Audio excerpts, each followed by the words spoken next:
35 years after the St. Andrews Golf Club formalized the sport in America, the United States had become the dominant power in golf. In the 20s and 30s, Hagen, Jones, and Saracen captured trophies on both sides of the Atlantic. During the 40s, the tradition was continued by superstars like Nelson, Hogan, and Snead. In the 60s, a new triumvirate would emerge, this time with an international flavor. To many, Arnold Palmer was golf incarnate. Yet a compact South African and a collegiate heavyweight would challenge him as golf's reigning power. One of the great rivalries was being forged: Palmer, Player, and Nicklaus. And it seemed no course or golf record could stand in their way. Together, the three men captured 3 U.S. Amateurs, 6 U.S. Opens, 7 PGA Championships, 7 British Opens, and 13 Masters tournaments. Over 35 years of the finest golf ever played.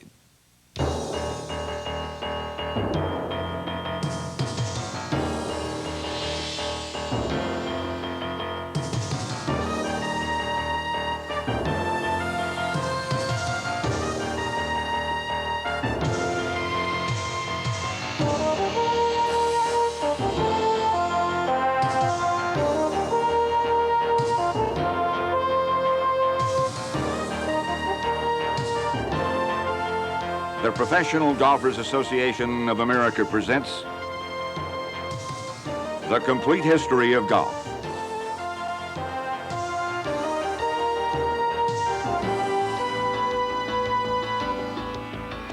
Volume 4, The Past Meets the Future.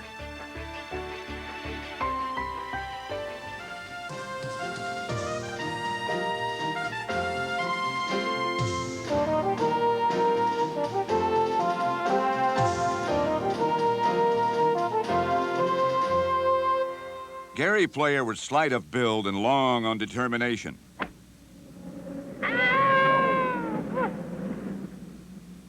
Not since Ben Hogan had a golfer dedicate his life so single-mindedly to constant practice. When you play golf for a living, it's a continuous struggle, and it'll always keep you humble. I think the word that I'm thinking of now that comes across strongly is the word humble, because if you ever think that you are so good, the one thing about this wonderful game of golf, it's not a game, it's a science.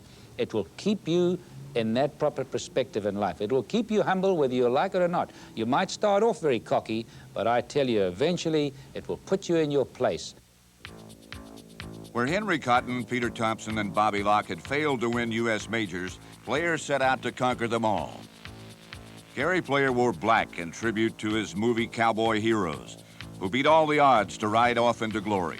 He altered his diet, pushed his body to maximum condition, and trained his mind to withstand the rigors of competition. He might not be able to outdrive the larger golfers, but he worked tirelessly to master every shot and every situation. As a 17-year-old professional, Gary Player's attention to detail bordered on the compulsive.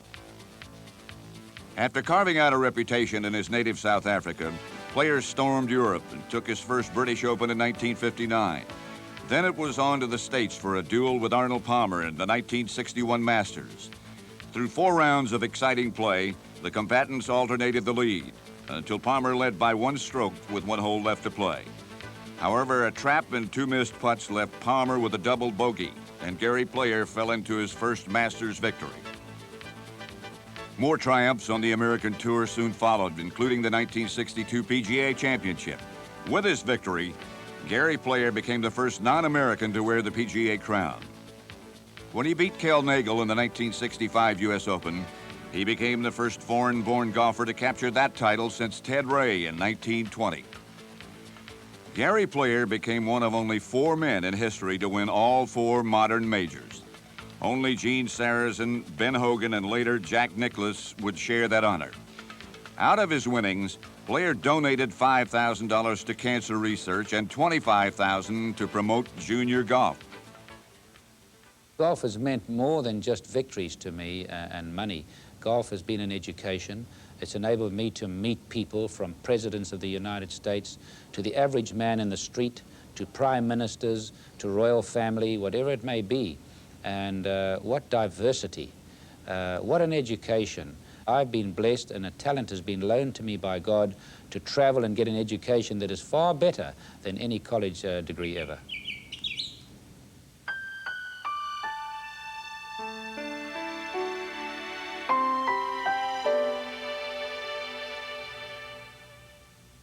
The third man in the new triumvirate was a pharmacist's son from Ohio named Jack Nicklaus.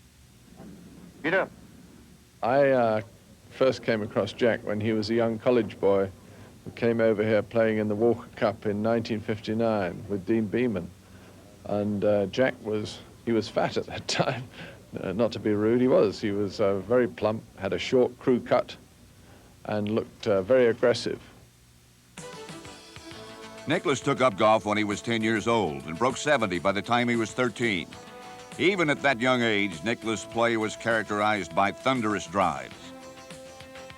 Nicklaus entered the U.S. Amateur at 15 and so impressed Bobby Jones that the elder statesman of golf offered personal advice on how young Jack could improve his game.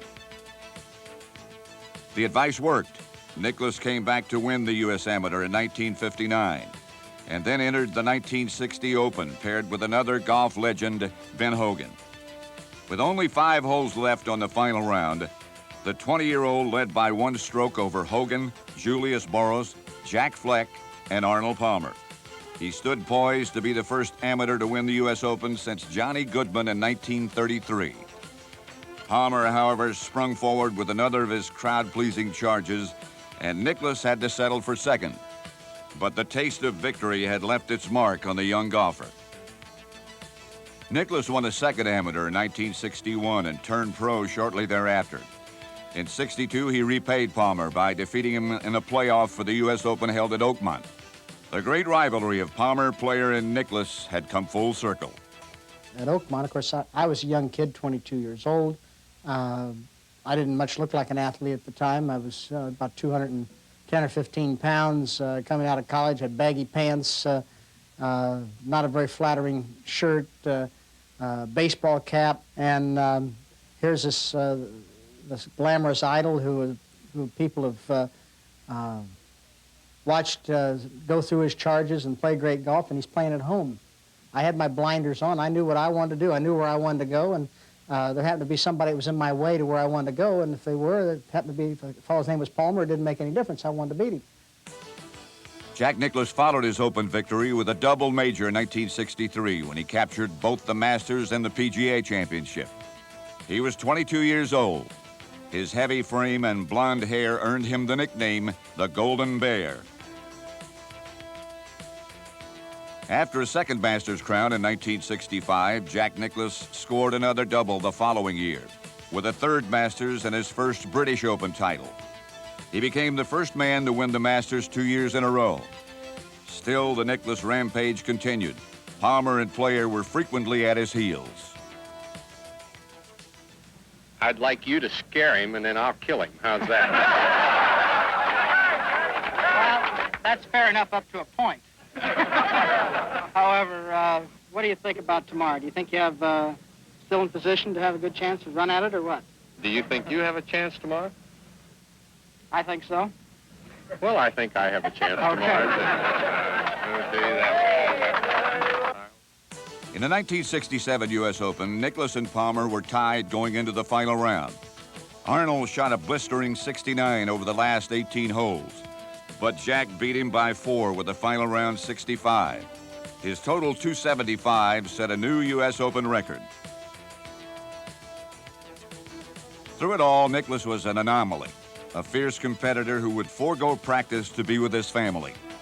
A man who could beat the best and still spend less time on the course than most players. He took his golf seriously and approached each hole in a methodical, scientific manner. The crowds always cheered for the charismatic Palmer, but they could not discount the power of the Golden Bear.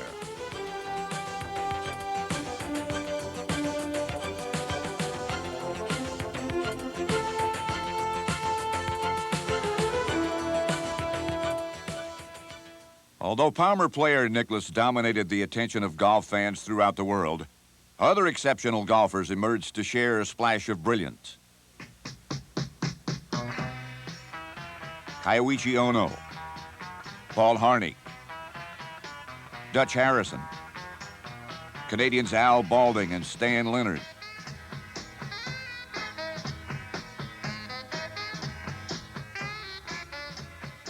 Bruce Crampton,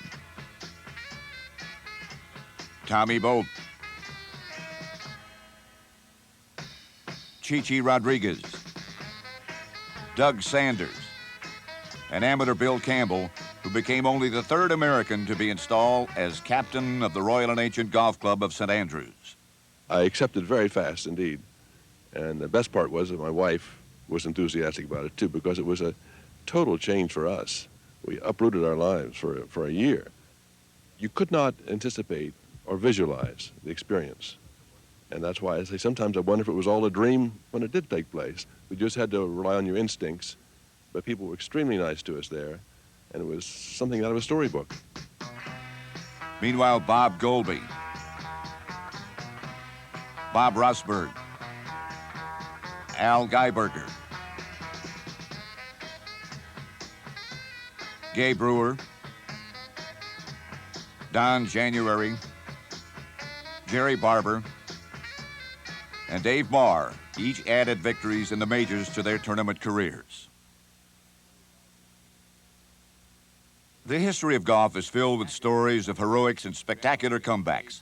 Ben Hogan and Babe Dietrichson Zaharias proved that sheer willpower can overcome injury and illness despite the odds. Ed Fergold captured the 1954 National Open despite a left arm damaged since childhood. Calvin Peete overcame a similar handicap to carve out a successful career on the tour. As a teenager, Bobby Nichols had spent 13 days in a coma after a near-fatal car accident, but came back to win the 1964 PGA. After an operation for cancer, Gene Littler came back to win both the Bob Jones and Ben Hogan awards for his courage on the fairways. Yet one of the most stirring examples of strength in the face of adversity belongs to Ken Venturi. Venturi had repeatedly come close to winning major championships. In the 1956 Masters, he gave up a 4-stroke lead with an 80 in the final round. 4 years later, he again lost the Augusta Championship to Arnold Palmer's pair of birdies on the last 2 holes. In 1962, he began 2 years of ill health, suffering from back ailments, pneumonia, and a hand injury. Yet in 1964, he staggered back to contention in the National Open at the Congressional Country Club in Washington, D.C. With temperatures well past 90 and smothering humidity, the ailing Venturi struggled through each tortuous hole. He had to be treated for dehydration before the final round as the temperature soared even higher. The doctor warned him that continued play could be fatal in his current state.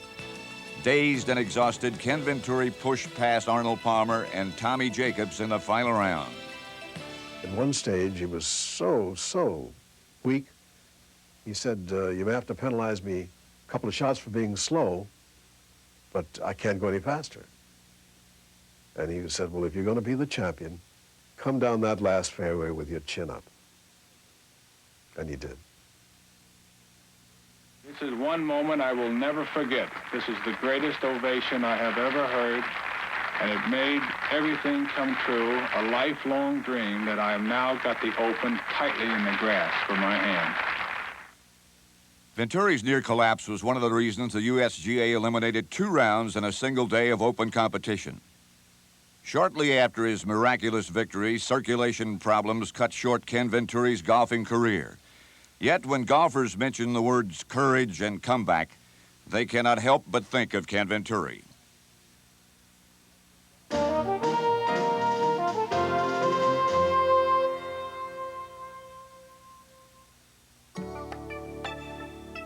Another of golf's heart-rending stories involved a charismatic golfer known as Champagne Tony Lima.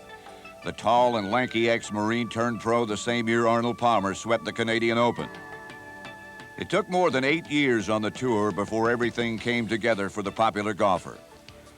In 1964, Palmer gave Lima his old putter, and Champagne Tony used it to carve out victories in the Thunderbird, the Buick, and Cleveland Opens. Lima earned his nickname during the Orange County Open after promising members of the press that if he won, they would all be drinking champagne. He won, and true to his word, supplied bubbly for all. In the 1964 British Open, Lima battled Jack Nicklaus across the course at St. Andrews. After 1 round, Lima stood 9 strokes up. Then Nicklaus charged back with a 66 and 68 on the final 2, in what has been called the finest 2 rounds for the British Open. Yet Lima fought off the Nicklaus onslaught and won the championship to the delight of the Scottish fans. That was a great victory because when he came over, he had tremendous personality. He was called Champagne Tony, as you know, and the champagne was in the tent at the back of the tent when he went out on the final day. My recollection is they played 2 rounds on the final day, but the champagne was in there pretty early in the day. The press officer tried to keep it hidden, but, you know, we knew it was there, and we were all hoping that Tony Lima would win, and it would have been awful if they'd come back late in the day and Lima hadn't won and they'd taken it all away. I don't know what we would have done then. And what a personality he was, and what a loss to the game when he was killed just a couple of seasons later. In 1966, Champagne Tony Lima and his wife were killed when their private plane crashed. The legendary Bob Jones recalls some of his early golfing experiences for the television audience on Ken Murray's show. Early television audiences were thrilled to hear that even the owner of the Grand Slam could sometimes hit a bad shot. One that I remember most poignantly was the first Open Championship I ever played in. And I was playing with Harry Varden, who was a great English player, about 50 years old at the time. And Varden was not in the habit of talking much on the golf course. And we had played to the 7th hole, and we both hit good tee shots right in front of the green. And there was no bunker or other obstruction. And Varden played a nice little conservative run-up, and I decided I would play a fancy pitch.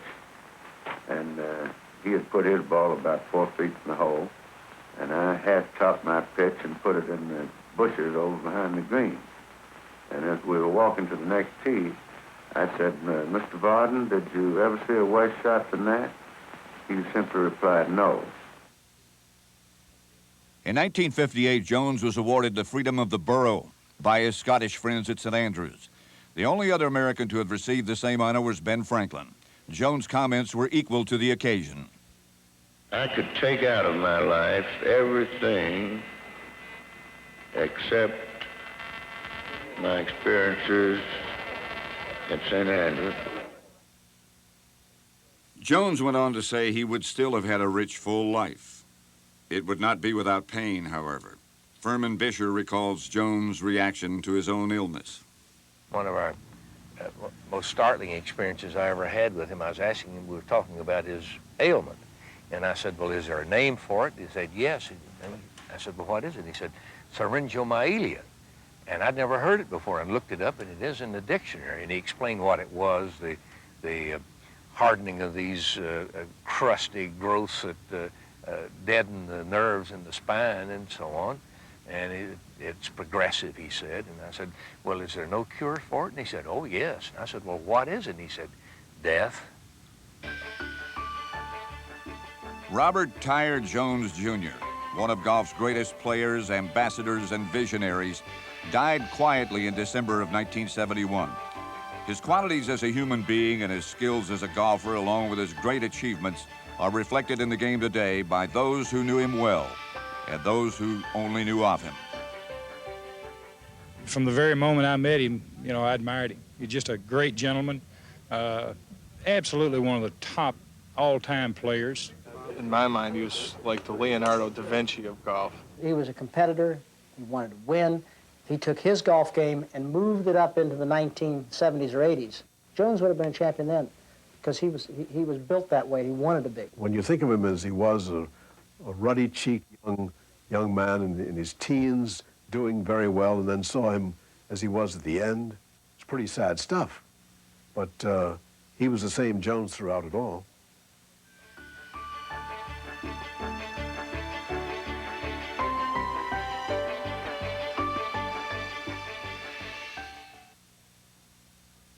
Argentina's contribution to golf was Roberto Di Vicenzo, who won national opens around the globe among more than 200 tournament victories. In 1967, he defeated Nicklaus in the British Open at Hoylake. The following year at Augusta, he inadvertently signed a scorecard that had mistakenly listed his birdie 3 as a par 4. According to tournament rules, the mistake was made to stand, and the one-stroke difference cost him a playoff bid with Bob Goldby for the green jacket. Another contender during the 60s was master putter Billy Casper. In championship play, Casper seldom needed 2 putts to hole out, and that often meant the edge in scoring. In 1959, he beat Bob Rosberg by 1 stroke to capture the U.S. Open. In '66, he went head-to-head with Arnold Palmer. The championship at Olympic moved into the back 9 of the final round with Palmer holding a formidable 7-stroke advantage. Yet the boldness that so endeared him to the fans cost Palmer dearly as he bogeyed 6 of the last 9 holes. His 7-stroke lead had dwindled to a tie. During the playoff, Palmer again led through the front 9, but then turned a 2-stroke lead into a 4-stroke loss. A lot of people say, gee, that's the way it goes. You won in Denver, and I often thought, well, maybe if I hadn't won in Denver the way I won, I might have won 3 or 4 Opens. On the other hand, not having lost as I did. But as I say, when I look back, I'm very happy for the way it worked out. With his come-from-behind victory, Billy Casper had won his 2nd Open title. In 1970, Casper went on to defeat Gene Littler in a playoff at Augusta National for the Masters title.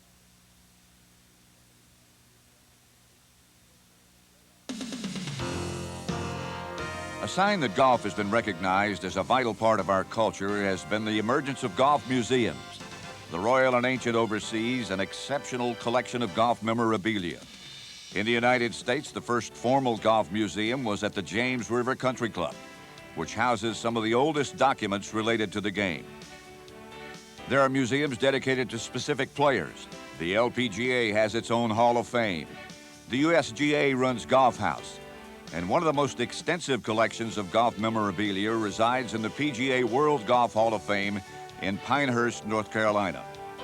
Just being around the Hall of Fame and watching the people who come in here and who get to see the items that we have here, whether it's the Shrine Room, the Ryder Cup Room, the library, the individual artifacts of the great champions, to realize and listen to them, knowing that we're maintaining these items for all people, that's the thrill to me.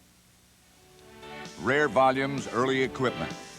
Ryder Cup memorabilia and tributes to golf's greatest players are among the items of interest at the PGA World Golf Hall of Fame. Thousands of private collectors have kept the history of the sport alive and have helped to save valuable items from golf's past from fading into oblivion. There's about 15 collectors that are now considered to be serious collectors that started their collection from mine. And that pleases me very much, and they're very proud of it, too.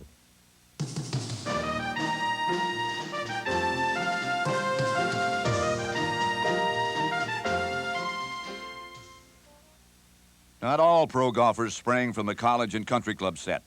Lee Trevino taught himself at a municipal golf course in Dallas, Texas. I got started playing golf accidentally, to tell you the truth. When a guy discovered Lee Trevino, I was mowing fairways at the Columbian Club in Dallas, Texas. And a guy came up one Friday afternoon. It was about 6 o'clock, and all the fairways hadn't been mowed. And the guy said to me, "Hey, guy," he says, "I saw you hit some practice balls at a driving range." And he said, "I think you've got some potential." He says, "I think if you came to work for me at this driving range and par 3 course and really sharpened up a little bit," he said, "I think you could be a playing professional." So I did. I quit my job at the Columbian Club. I went out. I started practicing. I practiced for 3.5 years, and in 1965, I entered my first tournament, which was in Sharpstown, Texas State Open, and I won the tournament in the playoff. I beat Frank Wharton in the first hole, birdied the first hole. I won $1,000. And I thought I was the richest Mexican boy west of the Mississippi. Believe me, I took my $1,000 check in the pro shop and I wanted to cash it. I think I had $6 left. I had to drive back to Dallas. With a steady determination, Trevino perfected his game. I had a lot of bad habits. I played from an open position instead of a closed position. I had a strong grip instead of a weak grip. I cut the ball instead of trying to draw it. I aim left and I hit right instead of aiming right and hitting left. And everybody said it wasn't the right way to play. But what happened is I worked so hard and I hit so many golf balls that I mastered the way of the shots and how to hit them. And I depended on that particular shot. And regardless of how much pressure I was under or what it meant the shots seemed to come off every time, so I stuck with it. His clothing and style of play separated him from the more polished competitors on the tour. Trevino's first national competition was the 1966 U.S. Open, where he wielded a ragtag set of unmatched clubs, yet finished in the money, 10 strokes behind the red-hot leaders Casper and Palmer. I never had any intentions of being a playing professional. I never thought I was that good until I started playing some Pro-Ams around Dallas, and I was winning Pro-Ams with guys that were playing the tour, and I was playing extremely well. Qualified for the U.S. Open in '66, finished 54th out in San Francisco, finished 5th in '67. I got my PGA card in 1967, and went out and tour, and became Rookie of the Year in '67, won the U.S. Open in '68, and became exempt for life. And I mean, here I am. Lee Trevino entered the 1968 U.S. Open at Oak Hill and was considered a long shot by even the most optimistic handicapper. 4 rounds later, he emerged as a victor, as he shot all 4 rounds under 70. Every shot that's hit, someone likes it. Always remember that. It doesn't make any difference where the shot goes, someone likes it. If it goes in the hole, you like it. If it goes in the water, your opponent likes it. Yeah, that's the thing about it. And the great thing about golf is that it is never played perfectly.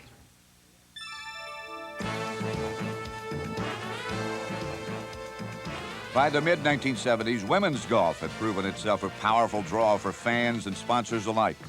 Popular entertainer Dinah Shore took up the tradition of Hope and Crosby by popularizing the Colgate Dinah Shore Winners Circle in 1972.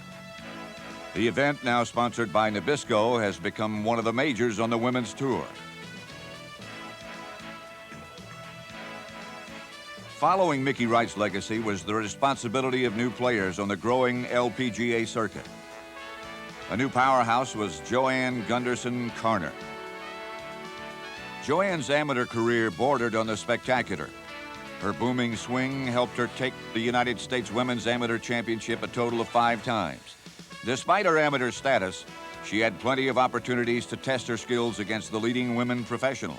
Well, I think in my career, I loved every USGA event, from the juniors to the 5 U.S. amateurs to the 2 U.S. Opens. I also have many great memories of being an amateur and beating the women pros. You know, that was really fun. Joanne had reason to feel that way. She became the last amateur to win an official LPGA event in 1969. When she turned pro at the age of 30, her exciting play and affable personality helped generate new interests on the women's tour.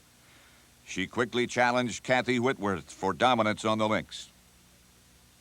Whitworth, of course, just beat everybody. When I was starting to play fairly well, I'd chase her all the time, you know. And I'd watch her knock in putts all across the green. And, you know, one time she holed a 7-iron on me, you know. And you just never knew what she was going to do. From her start as the LPGA Rookie of the Year, the great Gundy went on to collect 42 victories, 3 Player of the Year honors, and 5 Vare trophies for low scorer. Her 35th win in 1982 had special significance. The other memory would have to be the World Championship. That was my 35th win on the LPGA, and that put me in the Hall of Fame, and that was a very, very fond memory there.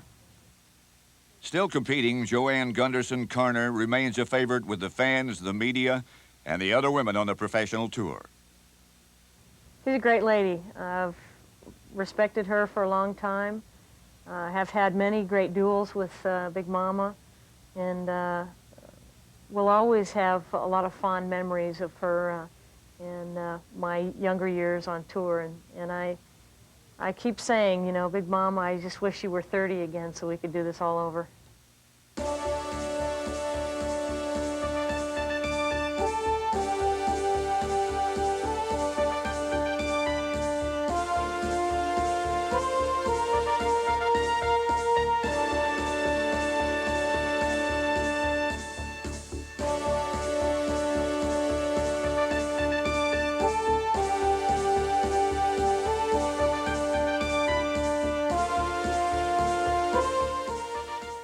During the Great Depression, touring professionals battled for prize money, which many times barely covered the gasoline and entrance fees that enabled them to compete. Sporting goods and equipment companies helped defray expenses by sponsoring promising golfers. Yet it wasn't until the marketing explosion of the 1960s that the pro tours began to strike it rich. Golfers promoted everything from automobiles to aspirin. In 1960, the 41 events on the American professional circuit offered a total purse of $1.3 million. By 1990, the prize money would be nearly 40 times greater. Where once club and teaching professionals had to underwrite the cost of the tour, now many touring players earn thousands of dollars more than the club pros. With television rights pumping millions of dollars into the circuit, the PGA struggled to find a balance between the conflicting needs of its members. The issue came to a head in 1968 when a number of top players, including Jack Nicklaus, decided to form their own circuit called the American Professional Golfers. Their proposed breakup was a potential disaster for the sport. Television networks and corporate sponsors were frightened by the prospect of conflicting schedules and fewer name players spread over too many events. The players themselves faced difficult choices. When they were having the problems with the PGA splitting with the players division, I went with the PGA. I didn't want to lose my PGA card. I worked extremely hard for my Class A card, and I thought that it could be worked out.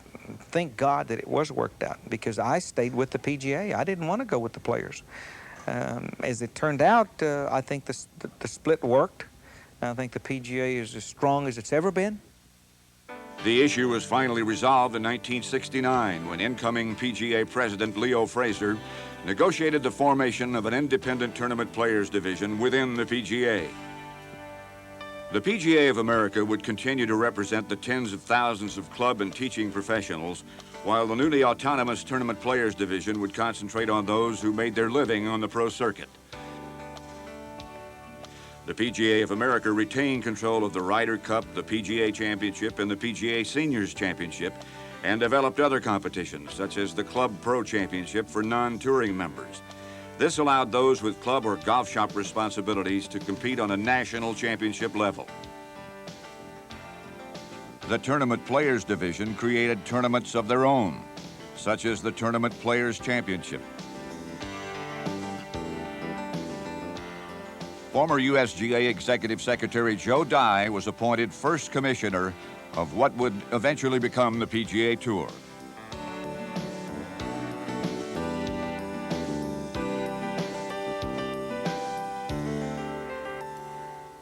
'69 was a year of change and turmoil.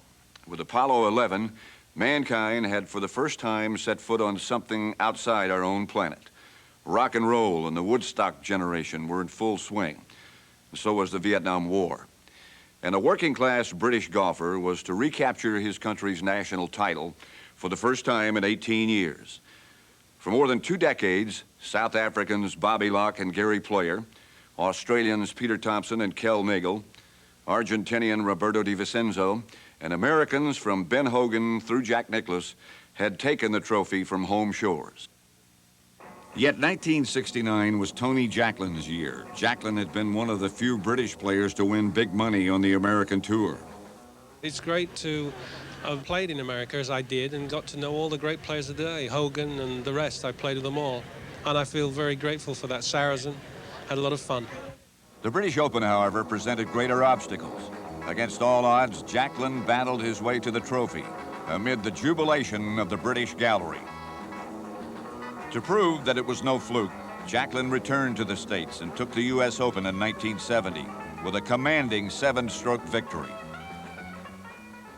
Here he attempts to drive a ball across London's Thames River. I drove the golf balls from the roof of the Savoy Hotel, and the object was to see if I could drive across the Thames to where the Royal Festival Hall was. And Walter Hagen had tried it some 20, 30, 40 years before. And he didn't make it, neither did I. But I hit it 353 yards to where it actually touched down, and they measured it, as I say, with a theodolite. Tony Jacklin continued to restore British pride as the captain of several successful European Ryder Cup teams in the late 1980s.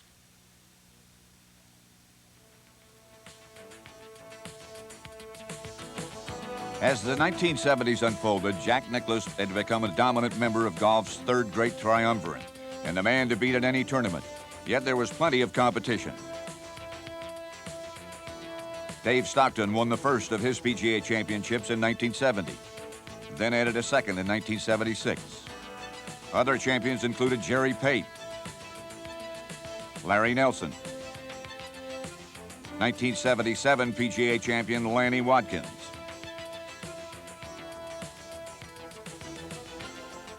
Andy North, and power hitter Tom Weiskopf.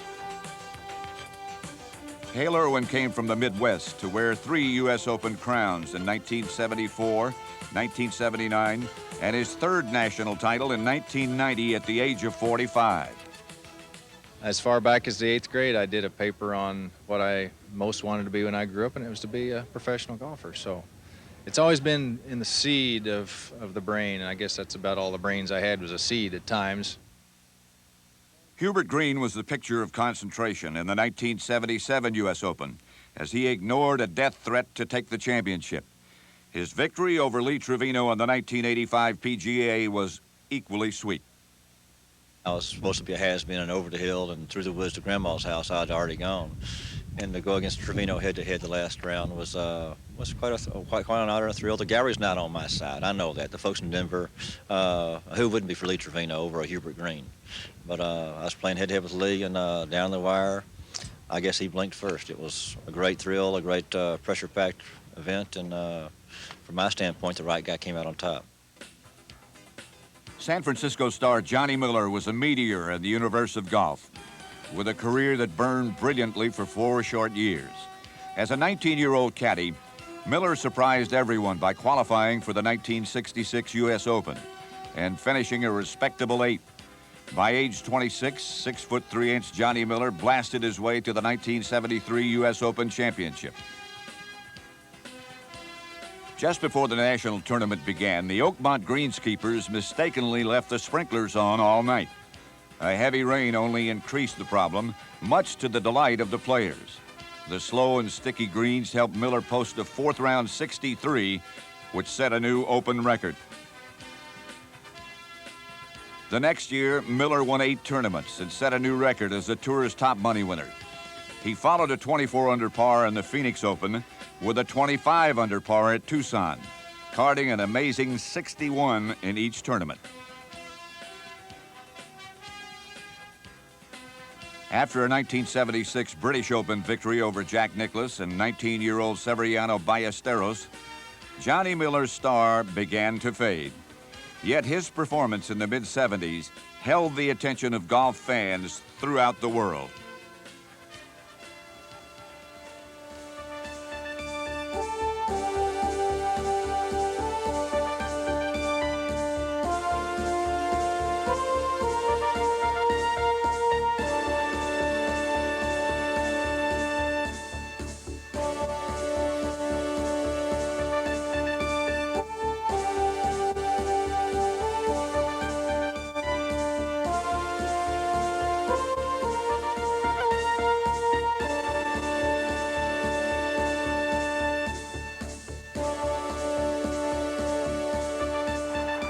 The other day I was giving a lady on wedge shots and she kept on hitting the ball like this and the left knee was going there like that. And I said to her, now you've got to use your legs a bit and get a bit of tempo in the shot and a bit of rhythm and a bit of length in the backswing and follow through. I saw her 3 days later, she really had it. She was all rubber knees there and she went. The competition was getting fierce, but Gary Player proved that endurance is an important part of the champion's personality. I couldn't see the flag. I had to pick out a spot through this willow tree, and I could just see the flag. And then when I got to address the ball, I couldn't see the flag, so there was one of these seat sticks underneath on my line. So I just aimed right over that seat stick, and I've got 150 yards to go, and I've got to hit a 9-9. Well, it's either in the water or it's going to be close.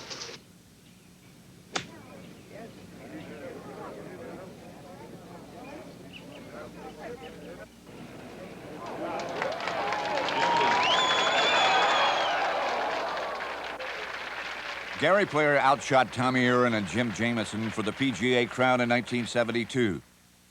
2 years later, he scored another double victory with his third British Open and second Masters championship. Then, at the ripe old age of 43, the steady South African outlasted competitors 20 years younger to grab his third Masters jacket in 1978.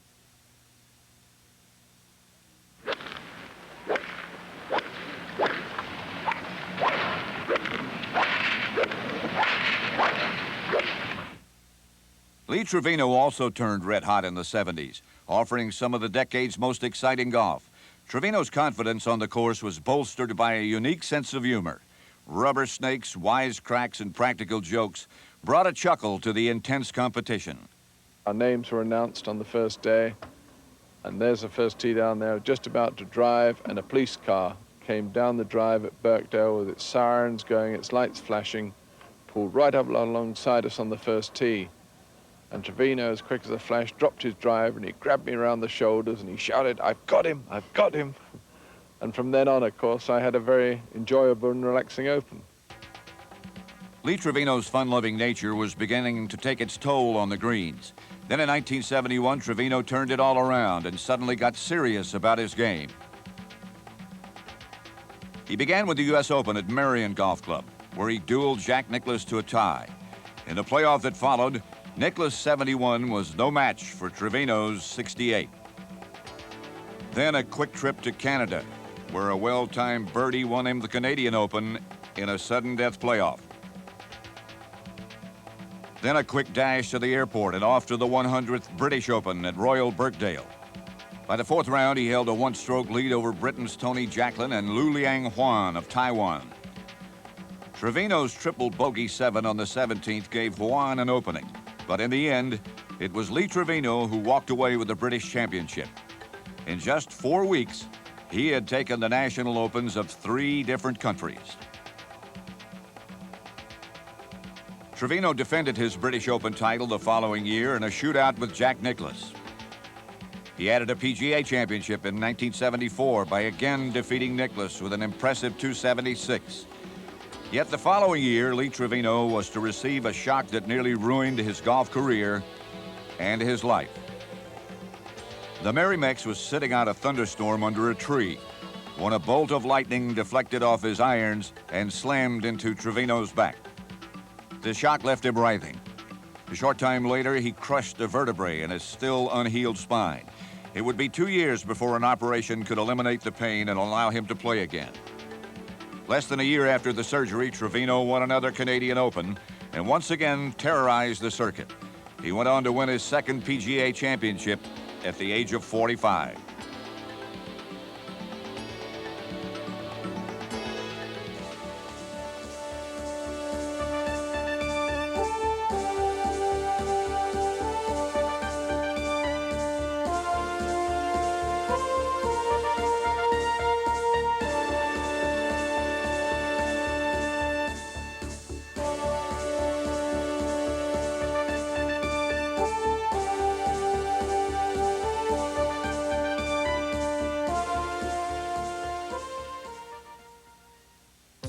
At every turn, there stood Jack Nicklaus. No longer a pudgy college boy, the slimmed-down Nicklaus entered the 70s with a new hairstyle, a new image, and a new style of play. He became the Golden Bear. Where his early days were characterized by monstrous drives, the new Nicklaus added finesse to his game and emerged even stronger for it. During the 70s, Jack added 2 more Masters jackets to his collection, as well as 3 more PGA titles, 2 more British Opens, and another U.S. Open victory. In what has been called the greatest Masters of all time, Jack Nicklaus battled Tom Weiskopf and Johnny Miller, who each carded an 11 under par. Nicklaus took the championship at Augusta with a last-round charge and beat them by 1 stroke. Even the galleries who had resented his overthrow of Arnold Palmer began to realize they were watching one of the finest golfers of all time.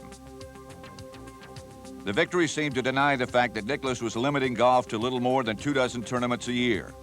He approached the game with the same deadly intensity, but he was devising a way to stay on top for decades. Jack Nicklaus' plans for longevity were inspired by the examples of other enduring American golfers, Sam Snead won his 81st tournament at the age of 53, even though the USGA would later ban his unique croquet style of putting.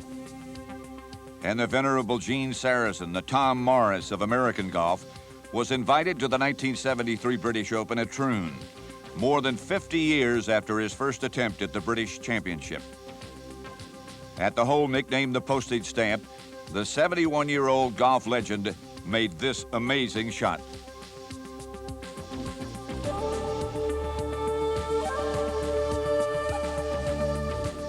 Just like his double eagle in the 1935 Masters, Gene Sarazen's hole-in-one in the 1973 British Open was commemorated by a bronze plaque at the site.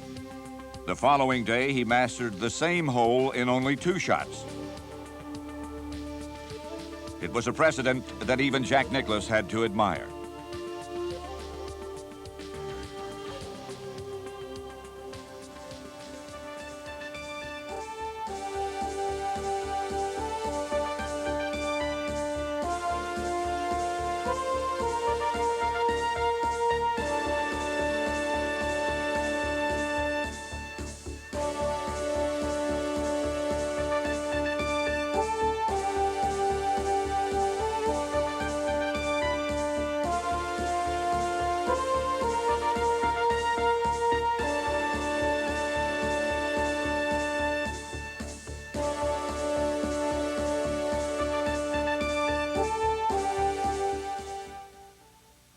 Some men show power on the fairway. Others wield power off the course.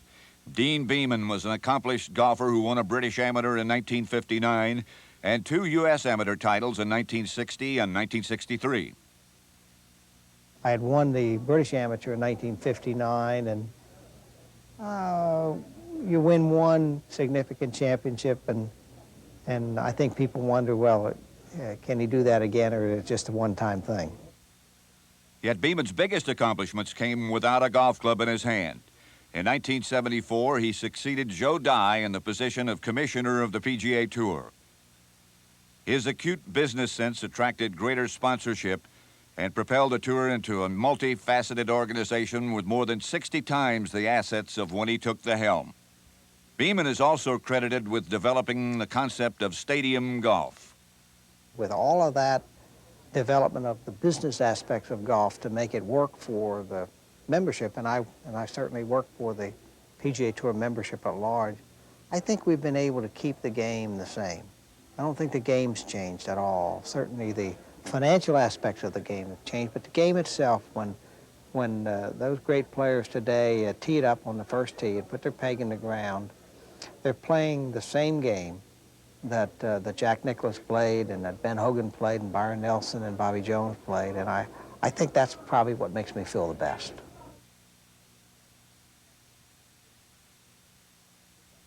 In the exciting progression of golf history, a new contender always seems to vie for immortality.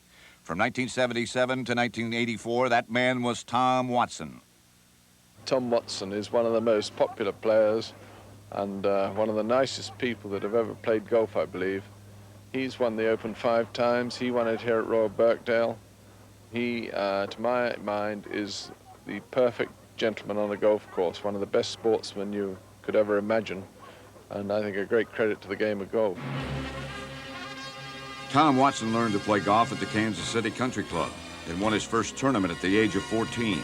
After receiving his psychology degree from Stanford, Watson decided to take his chances on the Pro Tour.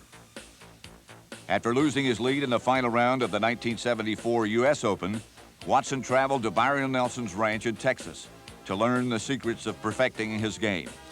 The following year at Carnoustie, he defied gale-like weather to take his first major title, the British Open. Tom Watson won 3 Varden trophies for lowest scorer and was named PGA Player of the Year 6 times. Yet he will be most remembered for his head-to-head duels with Jack Nicklaus, which produced some of the greatest championship golf ever witnessed. The first was the 1977 Masters, where the 2 men matched birdie for birdie through the last hole. Watson misinterpreted a wave to the gallery by the Golden Bear as a direct challenge to him, but the gesture spurred Watson on to defeat the legendary golfer. That same year at Turnberry, the rivalry continued, Nicklaus and Watson had matching 68s, 70s, and 65s for the first 3 rounds. In the final holes, Watson eked out a 1-stroke advantage for a scorching 268, 8 strokes better than the previous Open record. I think the most humorous experience is when I was in the process of playing the final round on the 9th green at Muirfield in 1980. I had a lead with 9 holes to go, and then on the 9th green, I was preparing to putt, and the gallery flushed a little mouse that ran and scampered across the green, stopped, grabbed, perched himself on my shoe, looked up, and then headed off to the other side of the green. I think, I don't know what the mouse had in mind, but I went on to bury the hole, so that was my lucky mouse, I guess you might say. In 1981, Watson snatched another Masters jacket from Nicklaus and runner-up Johnny Miller. In 1982, the scene was Pebble Beach for the U.S. Open. Again, Nicklaus had set the pace going into the final round. Again, Watson had matched him every step of the way. Nicklaus sat in the scorer's tent with a 4-under par 284 as Watson dropped his tee shot in the high grass 16 feet from the flag. With one of the greatest shots in golf, Watson hit his sand wedge and sent the ball scurrying into the hole. Watson's magic had stolen what would have been Jack Nicklaus' 5th U.S. Open title. People hailed him as the world's greatest golfer. Watson's 3rd British Open came at the expense of Lee Trevino. He won his 4th and 5th with back-to-back victories in 1982 and 1983. Tom Watson has the best chance of any golfer today to tie or surpass Harry Vardon's record of 6 British Open championships.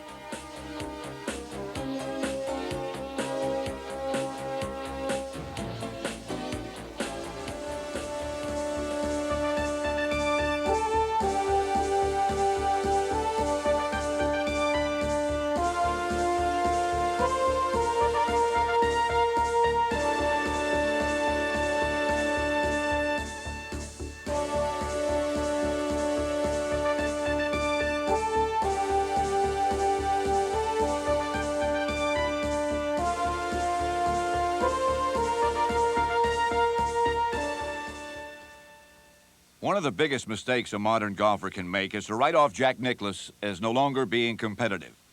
After less than a superstar performance in 1978 and 1979, many were calling for Jack to retire gracefully. In his careful, analytical way, Nicklaus considered the logic, then discarded it. He took apart his game and plotted the 3rd phase of his competitive career. 79 was the worst year that I'd ever had. Came into 80, I'd revamped my short game. I'd spent all spring with Phil Rogers working on that. I'd revamped my golf swing. Jack Grout got me a little deeper on my backswing, put my hands back into my game. I had a whole bunch of different things. In 1980, Nicklaus was ready. He took the U.S. Open at Baltusrol with a steady assault and victory over Isao Aoki. People at Baltusrol were just terrific to me. When I played there in '67, you know, the people there were rooting for Arnold. And we went back in 80, and they're rooting for Jack.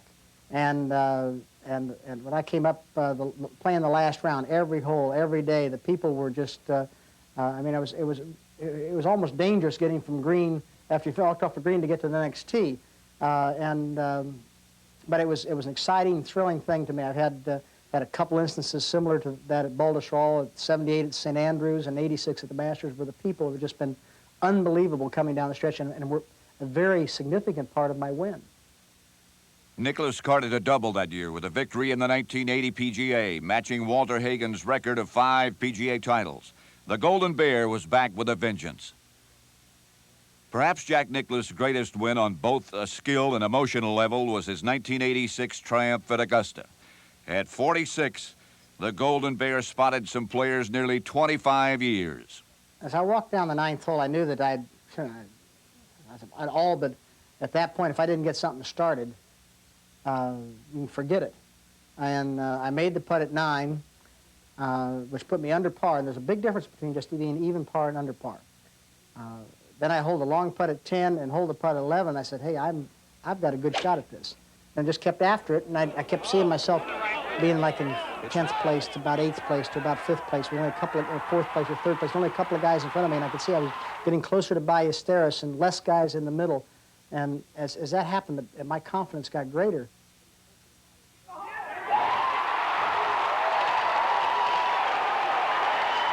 and there's no doubt about it. The bear has come out of hibernation. His final 9 holes, 5 birdies, 2 pars, and an eagle, pay tribute to a sportsman who shows no fear at the march of time.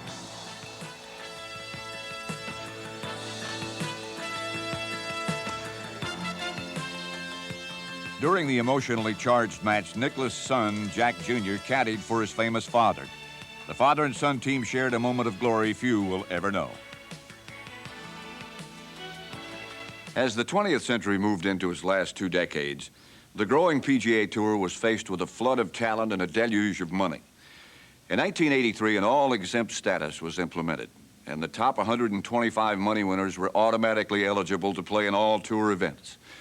Some veterans of the circuit believe this new status works against the emerging golfer and the potential superstar. Since the qualifying rules were changed, it's rare to find a player who has won 5 U.S. tournaments in a single year. By contrast, Hogan, Nelson, and Snead each had years with 10 or more victories, while Walter Hagen won 21 straight matches. One of the problems that the press stand has with the current game, the corporate game, as they say, the logo game, is the exempt tour, because it sort of defeats the purpose. There are more guys who can shoot at the flag all 4 days. They don't have to worry about missing cuts. They've taken fear out of the game, as Trevino once called it. I suppose that's good. It lets more guys in the door, but we're not going to see people winning, 8, 9, 10 tournaments a year anymore, because there's just too many of them out there. That's been the biggest change. Yet few would deny the high caliber of modern players. Men like Ben Crenshaw, who overcame a reputation as a second-place finisher in championship play by beating Tom Watson for the 1984 Masters title. Or the ingratiating Fuzzy Zeller, who captured the Masters in his first attempt, something only Horton Smith and Gene Sarazen had accomplished before him. Fuzzy Zeller also dueled Australian Greg Norman in a playoff at Winged Foot to capture the 1984 U.S. Open crown. The Open Championship is just what it says. It's open. People have an opportunity to go qualify, to get into it, and it's fun. It's, what can I say? It was great. Another power player was Raymond Floyd, who joined Sam Snead as the only players to win tournaments in 4 decades.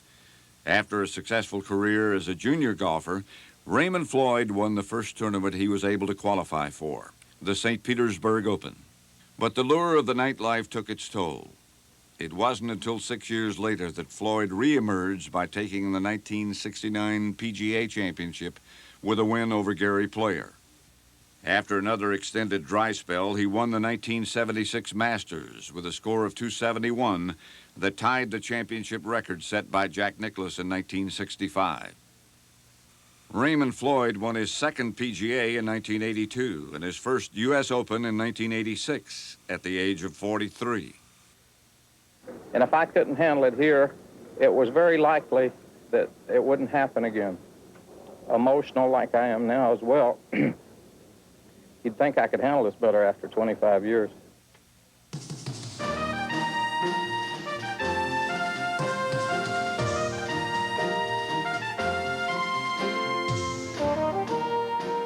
One of the most successful golfers of recent years has been Nancy Lopez. Lopez learned the game from her father, an auto body shop owner in Roswell, New Mexico. I started playing golf really when I was like 7½. My dad gave me a Pattyburg wood, 4-wood of my mother's. And he said to hit the ball. Every time he said, don't miss it, just hit it. He just kind of gave me the club. And he said, stay up with us because we don't want anybody to, we don't want to hold anybody up. So I said, okay. And I just go down all the way down the fairway, teeing it up, swinging at it. I like to use a tee all the time. So I did that all the way down the fairway. And then finally my dad said he started ducking. He saw a golf ball coming over his head. And he said, who did that? He turned around, and there I was. As a young girl, she practiced at a modest public course. By the time she was 12, her powerful drives had won her first state amateur championship. I was shooting around 75 for 18 holes. reporters started asking me, are you going to turn professional? And at age 12, I never thought about turning professional. I didn't really know what turning professional meant. The pros would have to wait while Lopez accepted a golf scholarship to the University of Tulsa. After 2 years at the school, she decided to try her luck as a touring professional. When I first came out on tour, my goal was to win one tournament the first year. And when I won in Sarasota, my first tournament in January, I think it was like, well, if you can get over that hill, that first tournament, then it was kind of easy after that because you knew you could win.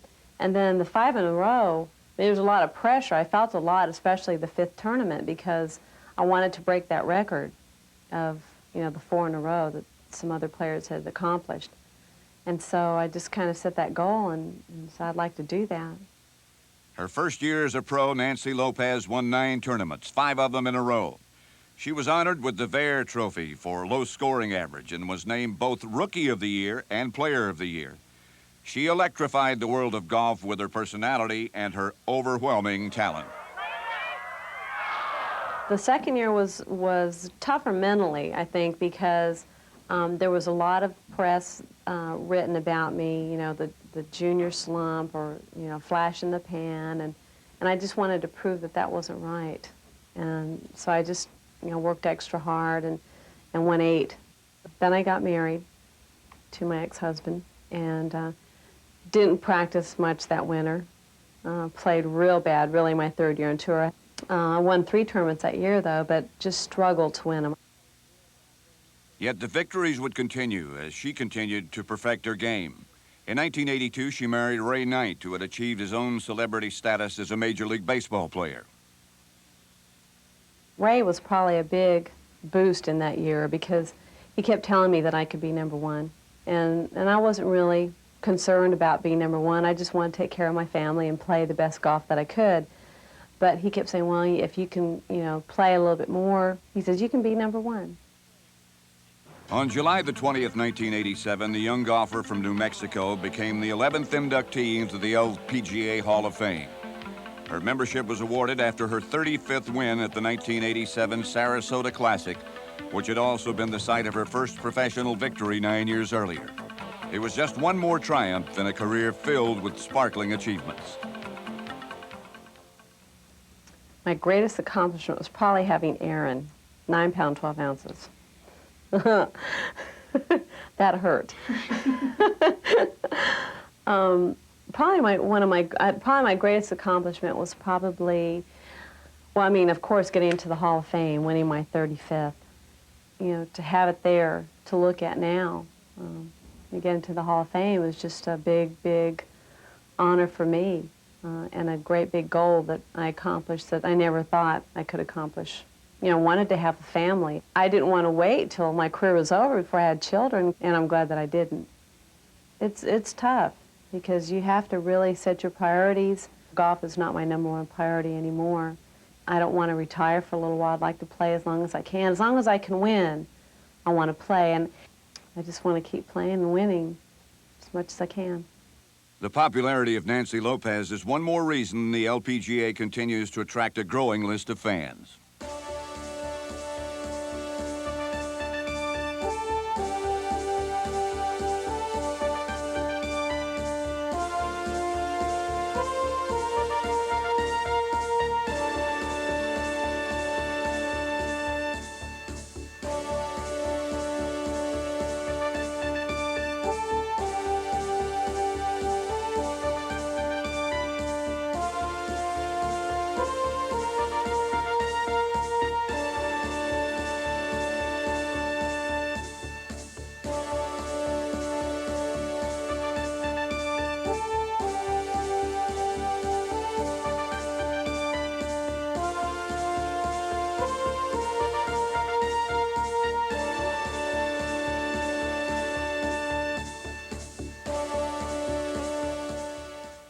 More than 130 years after champion Willie Park won 10 pounds in the first British Open, golf had evolved from a private game to a mega-billion-dollar enterprise in which independent contractors provide a service which is commercialized, packaged, and sold to audiences throughout the world. Arnold Palmer, The first man to break the million mark in prize money earnings alone is now worth many millions, and his services as a golf course designer and product spokesman are constantly in demand. His development of Arnold Palmer Enterprises as a multi-divisional organization services clients around the world. He and golf course architect Ed C. have been involved in the development and design of courses since the mid-60s. Along with sporting goods manufacturing and a myriad of other business relationships, Arnold needs both the jet plane and a jet helicopter to play his business tour. Arnold maintains his business relationship with IMG CEO Mark McCormick and his international sports marketing organization. We are the only multinational company in the golf management business. We have 41 employees in Tokyo, and there's no way a golfer can be represented in Japan as well as having people there who go down to work every day and think about their interest in Japan. With 48 offices in 20 countries, McCormick's 1,500 employees service over 80 of the world's top golfers. But once, one got away. In fact, I think there's very little question but that if I had decided just to stay with Palmer, Player, and Nicklaus, that Jack would never have left us. But I wanted to set up IMG and create a company which was, in effect, my grand slam, if you will, in all kinds of sports, and to expand our company. And Jack felt that I was not paying enough personal attention to his affairs, and so he decided to do his own thing and has done that very well. Indeed he has. Jack Nicklaus built Golden Bear Enterprises and oversees a design group which has created or redesigned courses around the world, including a highly rated Muirfield Village golf course, home of the memorial tournament Jack created. Jack, the tournament director. Jack, the name brand.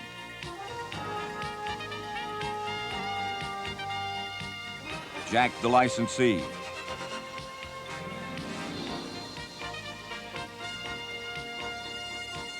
Jack, the teacher. Jack now represents other well-known athletes.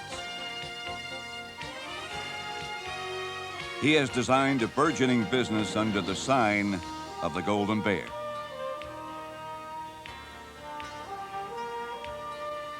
Palmer and Nicklaus are only two of those who have added to their golfing success. Many other agents and marketing specialists have helped both men and women pros expand their income sources. While the root of it all is still the game of golf, life on the tour has indeed changed.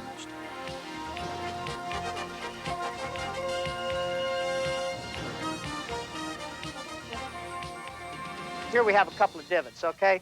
Now there's sort of a spot about in here that aims about at that area, doesn't it? Now I don't ever have to look at that target again. Line up, taking a parallel stance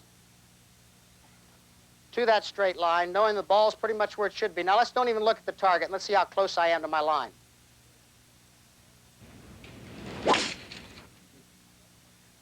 I wasn't hit very solid, but the ball was certainly on line of the target and certainly not out of the fairway.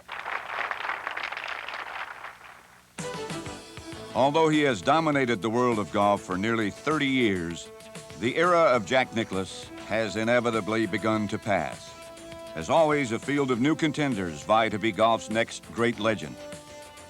Curtis Strange won back-to-back U.S. Opens in 1988 and 1989, placing him in a select group with Willie Anderson, Johnny McDermott, Bobby Jones, Ralph Gouldall, and Ben Hogan.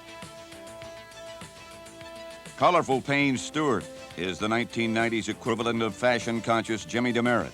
Stewart's victories include the 1989 PGA and the 1991 U.S. Open. Larry Mize won the 1987 Masters with this incredible shot.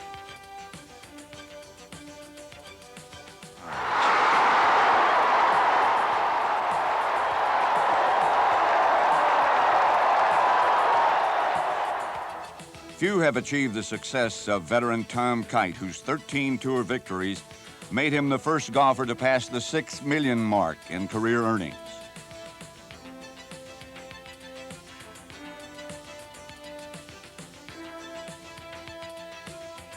Other stars on the circuit include Chip Beck, 1989 British Open winner Mark Calcavecchia, Jody Mudd, Fred Couples. 1982 Masters winner Craig Stadler. And Paul Azinger, all adding excitement to the modern links.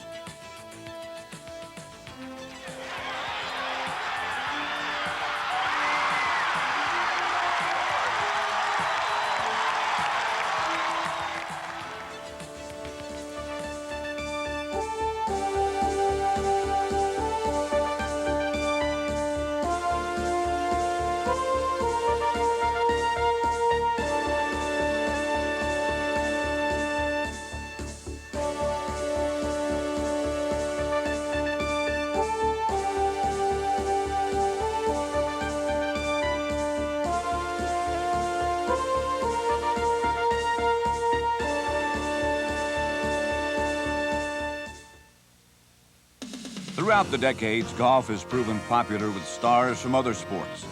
Baseball great Babe Ruth, boxer Gene Tunney, tennis champion Ellsworth Vines, basketball legend Bill Russell,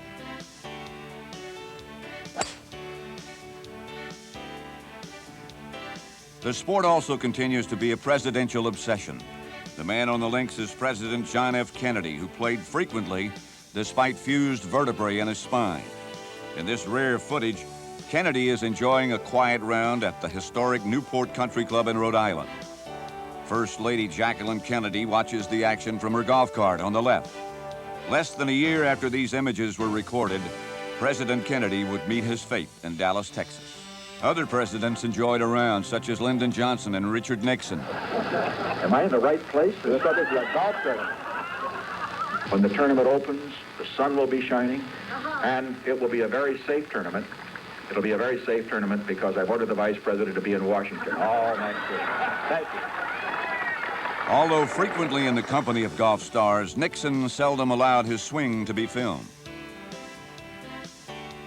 Here is Ronald Reagan, then governor of California, presenting a check to Palm Springs Desert Classic champion Arnold Palmer.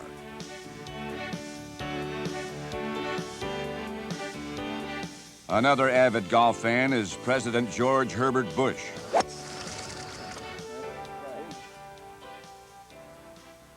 This card, yeah, White Shark, Greg Norman, scared to death. We're taking him on. Greg Norman, and Greg knows golf day. Well, we're taking on Greg Norman from Australia. He shot a 71, and we're going to try to challenge him with our handicaps. Like most presidents, George Bush finds the golf course a relaxing break from the pressures of Washington politics. In fact, President Bush grew up with strong ties to the golfing community. His father, Prescott Bush, was a former president of the USGA. And his grandfather was George Herbert Walker, the man responsible for the International Walker Cup competitions. The president maintains his family's proud tradition on the course. Since the days of Dwight Eisenhower, the president that has been most closely associated with the sport of golf has been Gerald Ford. Gerald Ford has sponsored golf tournaments and played in numerous charity events over the decades. His game has often been the target of jokes by his longtime friend, Bob Hope. Too, because right after he made the hole-in-one, he picked up the ball and threw it at the crowd and missed. I resent Bob going around the country commercializing on my golfing inadequacies. For example, he tells these huge crowds that I've made golf a combat sport. He says I'm the only person that can play 4 golf courses simultaneously. He says I'm the hitman for the PGA. Yet Ford has been so instrumental in popularizing the sport that in 1991, the PGA awarded him a very special honor. The PGA of America is bestowing on President Ford here tonight the highest honor accorded an individual for his accomplishments and contributions to the game, the PGA Distinguished Service Award. This is a special thanks to you, President Ford, from the more than 20,000 members of our association for what you've done for the game and for our association. With a still impressive game, Gerald Ford, seen here playing with former PGA champion Paul Runyon and PGA President Dick Smith, continues to preside over the links.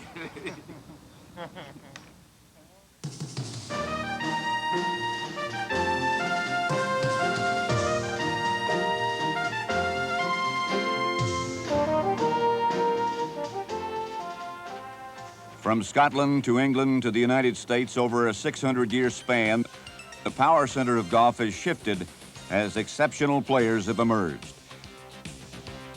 At the end of the 20th century, European, Australian, and Japanese golfers have come into their own with enhanced tours, increased sponsorship, and a greater depth of talent.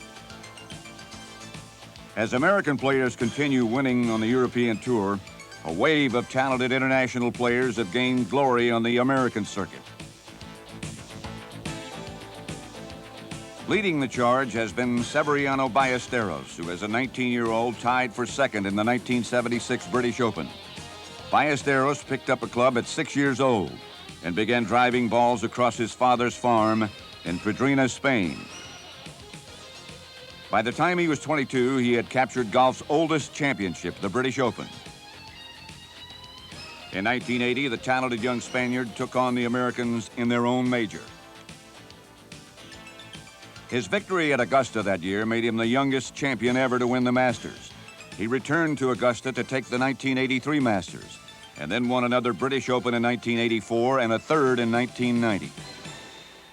Seve's bold play and engaging personality was reminiscent of a young Arnold Palmer. And just as Palmer brought American players back to the British Open, Ballesteros showed that Europeans could win on American soil. Others were quick to follow. In 1985, Germany's biggest star, Bernhard Langer, defeated Curtis Strange, Seve Ballesteros, and Ray Floyd to earn his own Masters jacket. I always remember the 7-iron shot from the bunker that Sandy Lyle played at the Masters when he became the first British player to win a green jacket. Seve Ballesteros had won a couple of Masters, and Bernhard Langer in 1985 had won the title as well. And then along came Sandy Lyle, and he's a big, amiable fella. He's got his own style. He's never really been taught by anyone other than his father. And I remember saying that at last here was a British player doing what a Spaniard had done and what a German had done. But when Sandy Lyle played that beautiful shot just above the pin and then had it roll down towards the stick, I remember saying, "Now, Sandy, take your time." And he did, and he held it. And it really was a magic moment, I think, for British golf, and certainly a moment that I will always remember. I mean, when Sandy Lyle gets into the champions locker and is then part of the same group as Hogan and Snead and Nicklaus and Gary Player and Arnold Palmer and Seve Ballesteros, it was just marvelous. Sandy Lyle's 1988 Masters victory opened the door for fellow Brit Nick Faldo to begin his stand at Augusta. Faldo has been compared with Ben Hogan in style of play and determination. In the early 80s, he failed to meet the expectations the British press raised. So Faldo, like Hogan before him, took his game completely apart and rebuilt it piece by piece. The results were clearly visible as he took the 1987 British Open at Muirfield. He followed that win with consecutive victories at Augusta in 1989 and 90, the only man other than Jack Nicklaus to successfully defend his Masters title. Earlier that year, the man they once called El Foldo captured his second British Open crown and currently has 4 major championships to his credit. In 1991, the Welshman Ian Woosnam made it 4 Masters in a row for Europe with his victory at Augusta. Spaniard Jose Maria Olazabal placed second in the Masters in 1991. Olazabal has won numerous tournaments and remains a constant threat on the European Tour. While the Europeans were storming Augusta, the Australians were once again taking home British silver. Dubbed the Great White Shark by his legion of fans, Greg Norman has proven himself to be a world-class golfer. Not since Peter Thomson carved out 5 British Open victories has the land down under offered such exciting golf. David Graham was doing very well when I first came out, so I always admired him as an Australian. And, you know, there was Bruce Devlin at that time, Bruce Crampton. Before them was Peter Thompson, and Kel Nagel, and Norman von Nyder. I think you find that in any country that whenever you get one or two individuals performing extremely well, everybody else says, well, see, we can do it if you work hard. Norman's thundering drives and solid short game placed him as the man to beat in all 4 majors during the 1986 season. Yet a Nicklaus onslaught in the Masters and Bob Tway's exceptional bunker shot in the PGA turned the tides on the Shark.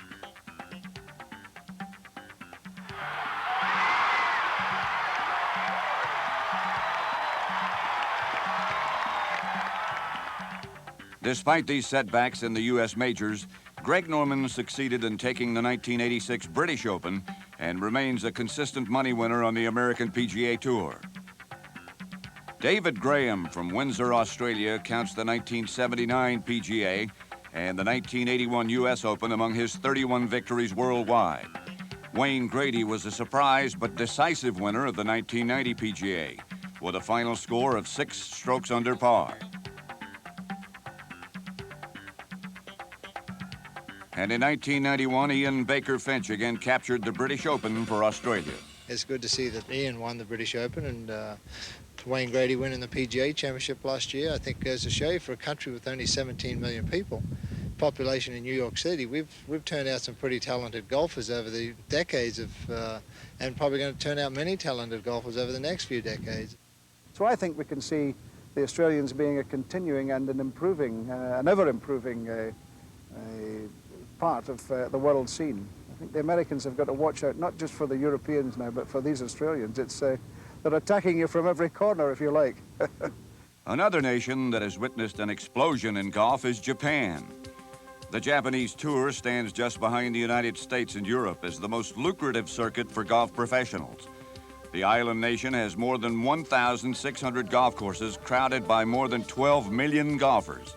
This has led to innovations, such as double-decker and triple-decker driving ranges. In 1935, a Japanese golf team visited the United States under the auspices of the PGA and won 25 out of 42 matches. 2 years later, Gene Sarazen returned the visit with a tour of Japan. Today, the annual Gene Sarazen June Tournament is an important event on the Japanese golf calendar. Japanese players have become frequent competitors on the American and European circuits. Among the more successful are Masashi Jumbo Ozaki, one of 3 golfing brothers. Tommy Nakajima, a familiar face on the U.S. Tour, earned 45 victories in Japan, including the Yomiuri Open. Talented Riki Kawagishi voted the top amateur of 1989. And Isao Aoki, who became the first Japanese player to win an American PGA Tour event when he captured the 1990 Hawaiian Open with this amazing shot. Japanese golf has long been known for its innovations. A recent one is hole-in-one insurance. Because it is the custom to buy gifts and throw expensive parties whenever you shoot an ace, hole-in-one insurance allows you to continue the tradition of sharing your good fortune while saving you thousands of dollars.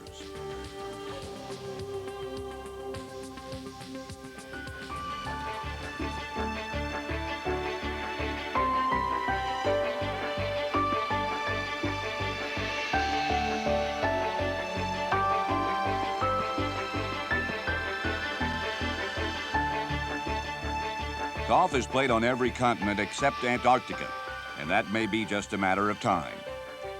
The U.S. Tour evolved from foundations laid in the 1920s. The European PGA Tour was formalized in 1975. Golf was spread by bored soldiers during World War II. In 1959, the Far East Tour was built around the Hong Kong Open. This evolved into the Asian Tour, which now covers tournaments from India to Korea. This, in turn, spawned the Japanese Tour with over 30 tournaments. The South African, Australian, and Safari Tours allow international players to compete during winter months in the United States and Europe. Many countries have proud traditions associated with their national opens. The Canadian Open, founded in 1904, is the frequent battleground for Canada's finest and many of the best from the United States. Perhaps the most intriguing competition is the Arctic Open, held each year in Akureyri, Iceland. Golfers play the rugged course under the light of the midnight sun. It is a competition to warm the heart of the fiercest competitor.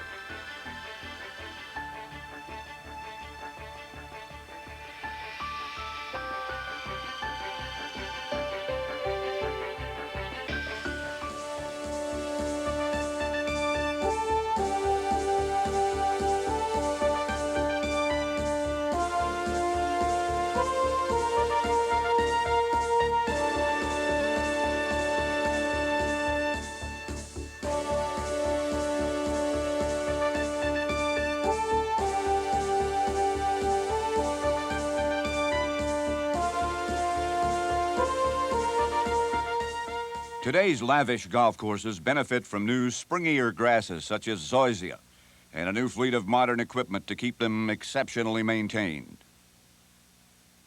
Putting on the collar of a green today is what they put it on in 1950. Hogan never saw a green near the speed that we have today. Now, of course, the older we get, the better we used to be, and the older we get, the faster greens used to be, but there was no animal, there was no machine that would cut them like they do today. These machines are so much more scientific. It's just an entirely different ball game. Modern courses suggest an influence from the past as well as new and controversial ideas. Pete Dye has been one of the most successful and innovative of today's golf course designers. I think some golf courses get a reputation of being great. And really to become a great golf course, you have to have the Atlantic Ocean on either on one side or the Pacific Ocean or the mountains, or Ben Hogan, Jack Nicklaus, or Arnold Palmer wins the first major championship. It has a lot to do with making a golf course great. African-American players had come a long way since the peanut circuit.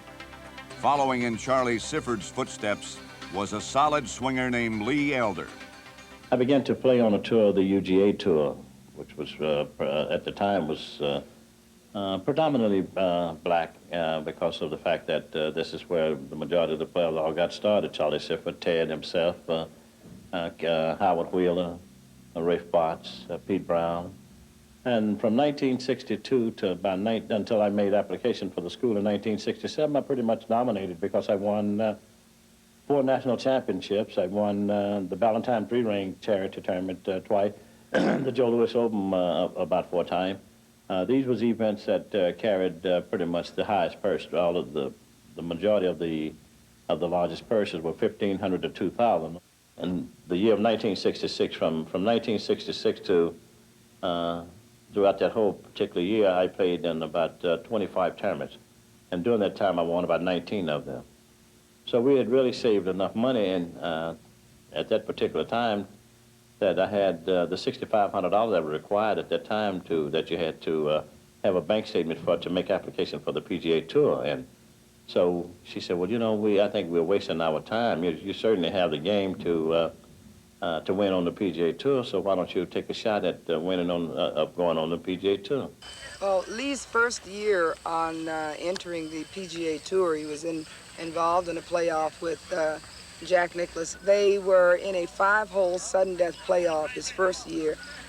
During prime time TV, the event was held over. People were waiting for the next major program to come on, and they were still playing golf.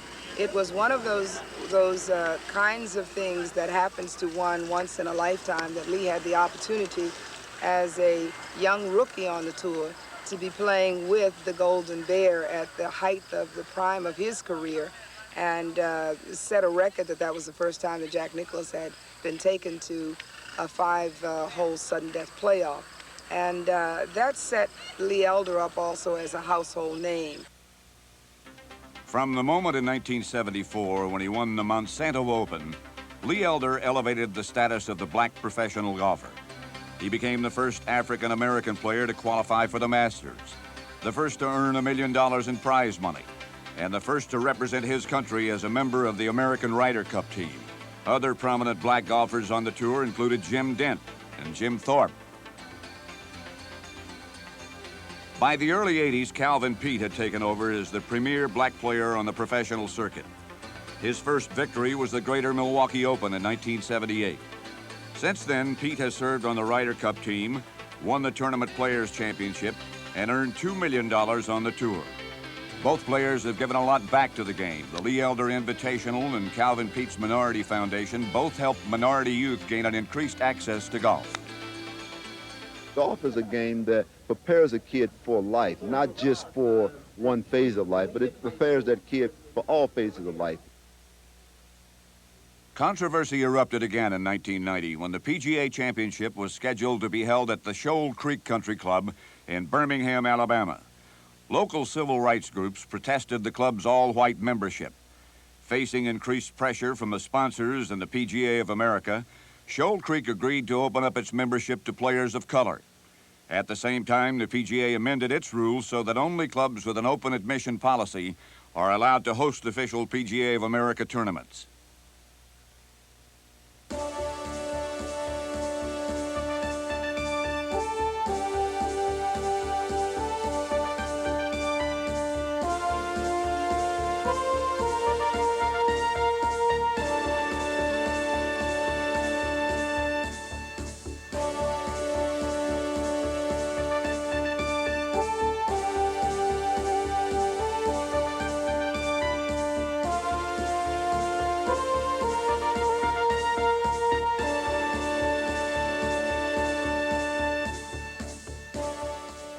Since its inception in 1968, the PGA Club Professional Championship has brought a new dimension to golf competition and allowed galleries to root for players they might not get a chance to see on the regular tour.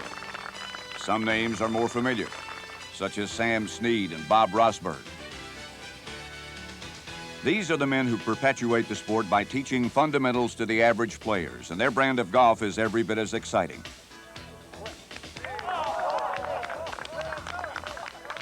I was an assistant pro. I've been there. I've seen what it needs to keep the game going on the professional side. You know, there's a lot of professional golfers, club professionals out there who do an enormous amount of work behind the scenes that people take for granted. And, you know, they're the ones who give the lessons to the juniors. They're the ones who sell the equipment to the members. They're the ones who promote the game through their pro shop and sell their merchandise and help the image of the game. This is the Taj Mahal of PGA golf. This is your club pro. These are the best in the country. A guy wouldn't be a good player or he wouldn't be here. You know, they don't let guys that are not good players in this tournament. You have to be a good player in order to qualify. Larry Gilbert is the first three-time winner of the PGA of America event. Brett Upper was the 1990 winner with 3 rounds under 70. His emotional victory exemplifies the heart and spirit of this unique championship. I'd like to thank my father, who unfortunately is not here. Excuse me. But if my father were here, he would really enjoy this. I'll be all right here. Hang in there. I love you, Dad. Sorry you're not here.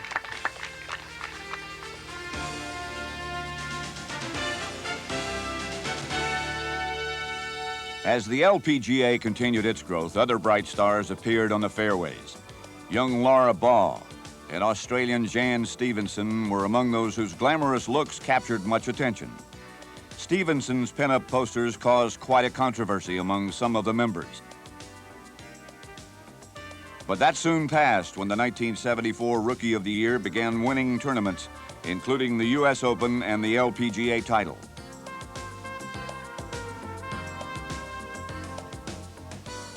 Donna Capone, holder of 5 major titles, continued to blaze through the tour from 1969 to 1981. Sally Little won 15 LPGA tournaments.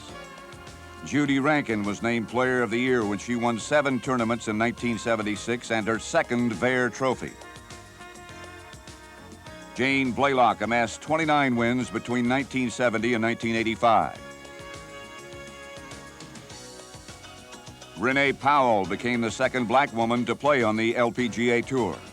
The first was Althea Gibson, noted tennis star. Renee talked about life on the tour. From amateur days, my parents had to fight to get me into golf tournaments. I mean, there are a lot of the major amateur events that said they would never invite me because of racism. And I ran into some incidents on the tour, not with the ladies, but with other outside ignorant people. It's been a funny sport, and it still is in many ways. And so one sort of gets used to being a pioneer, not that you love it, but that, you know, it's sort of like, this is the mission in life that God has given me, right? And so you do what you have to do. Pat Bradley collected victories in the LPGA Championship in 1986 and the Dinah Shore that same year. She became the first woman to cross the $3 million mark in earnings in 1990. In September of '91, she would earn her way into the LPGA Hall of Fame with her 30th victory, 6 of them majors. Amy Alcott stands at the doorway to history with her many achievements. Among her victories, she won the U.S. Women's Open in 1980 and the Nabisco Dinah Shore in 1983, 1988, and came back to do it again in 91. Amy has earned a reputation for thriving under adversity. Great champions, people who do things well under adversity, do that. They have spirit, they have heart, and nothing can break that. One of the champions with heart and the game to go with it is Beth Daniel. She joined the tour in 1979 and won her first time out. Beth posted 7 victories in 1990, including the LPGA Championship. Beth is, could be the best player that I've ever played against. She has every aspect of the game that makes her a great player, and she also has that intense desire to win tournaments and be great. Patty Sheehan won 25 times in her first 10 years on the tour. 2 of those were LPGA championships. How did it all start for her?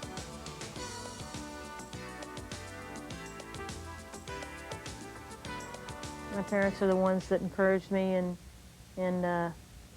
made the game fun for me when I hated it the most, and gave me the opportunity to play this great game, and I hold them responsible for whatever happens. Future golfers may find their idols among champions like Betsy King. Golf's the kind of sport that you're not really, even though you're competing against people, you're competing more against the course than anything else. And I think because of that, you can wish other people well and still go out and do your best to beat them. Others might look to international players like Laura Davies, Liselott Neumann, Ayoko Akamoto, or find inspiration from the game of budding star Vicky Getz. The future of the women's game looks bright indeed.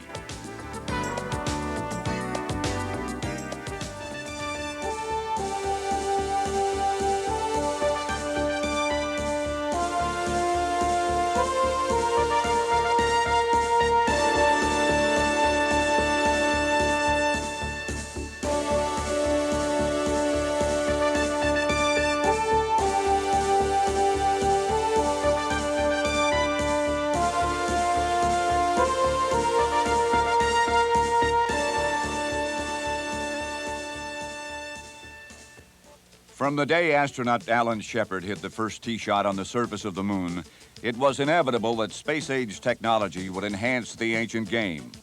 Graphite shafts offered a lighter weight alternative to steel, without sacrificing strength. Electronic measuring and computer-aided design allowed exact regulation of a clubhead's sweet spot and moment of inertia. The golf club has evolved into a high-tech instrument since H.R. Lamb developed the first convex clubhead. The oxymoron of metal woods has increased the equipment options open to golfers. At the same time, traditionalists have rediscovered persimmon wood as a strong and attractive alternative to metal woods.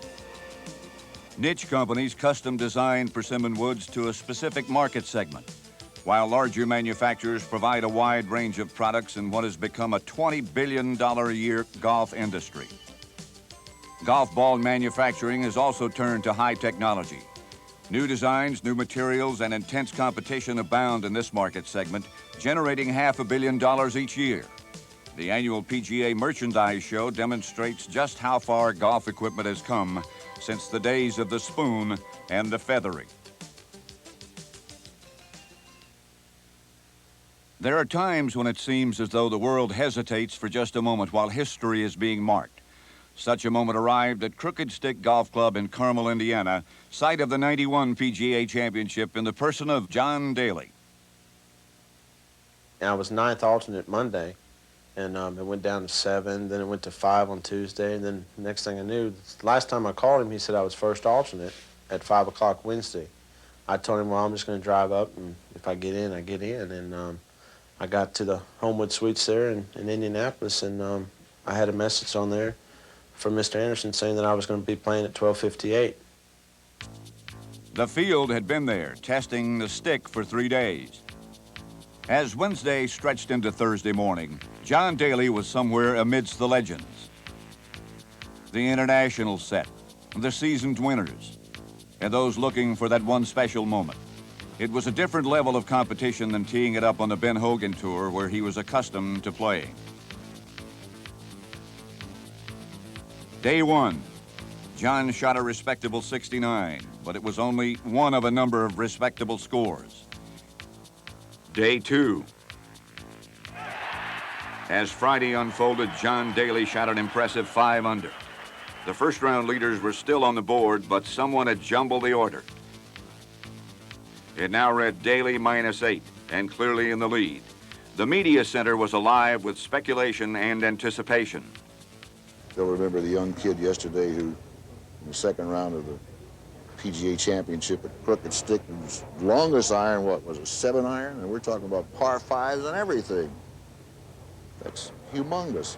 And that will remember 30 years from now. That's history, yeah. This is a great history-making game. Day 3 dawns with expectations, many of which swirl around the impressive play of John Daly. As word of his incredible drives and questions about his ability to withstand the pressure sweep around Crooked Stick, Daly gives his answer to the pressure question with a run of birdies on 4, 5, and 6. Daly was leading by 2 strokes as he approached the fairway on Crooked Stick's 445-yard 18th hole. His ability to hit the long ball off the tee leaves him with only an 8 iron for his second shot to the green.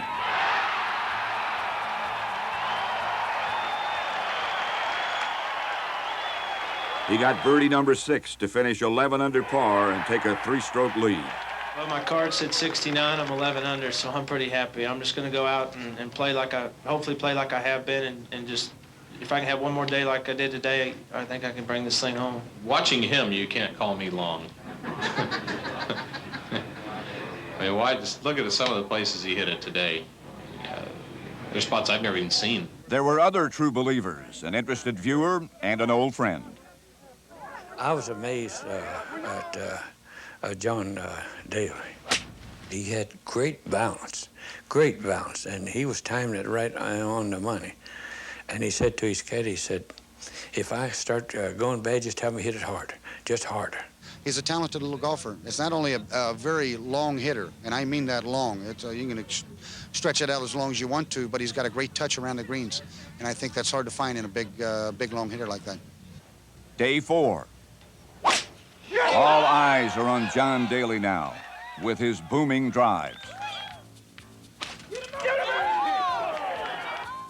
Wednesday's child is Sunday's man. You're the man, Johnny! John's lead is under control. There will be a new champion, a new folk hero.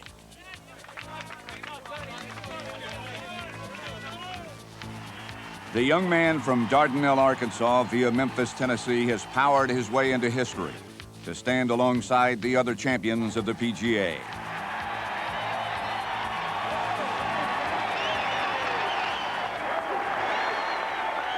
John gave himself to the crowd. This game is for charity, and I hope you don't think I'm a tightwad or anything, but I'd like to donate $30,000 to the charity here in Indianapolis, whichever one y'all would like for it to go to, because that's what this game is about. To charity and to history, and a moment for all of us to remember.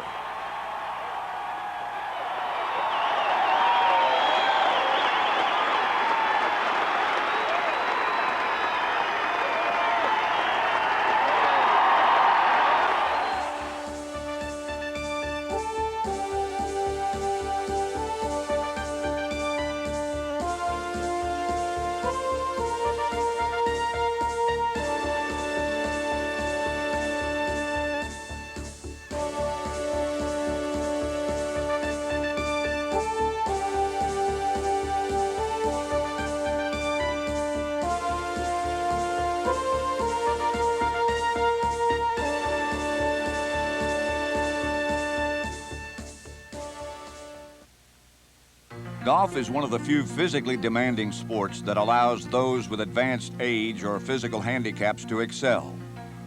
Players even into their 90s can often shoot their age or below. One-arm champions such as Don Fightmaster appear to achieve the impossible, outdriving many players with two arms. Since veterans returned from World War II, there have been special competitions for sightless golfers. Here is blind golfing champion Joe Lazaro demonstrating his unique abilities.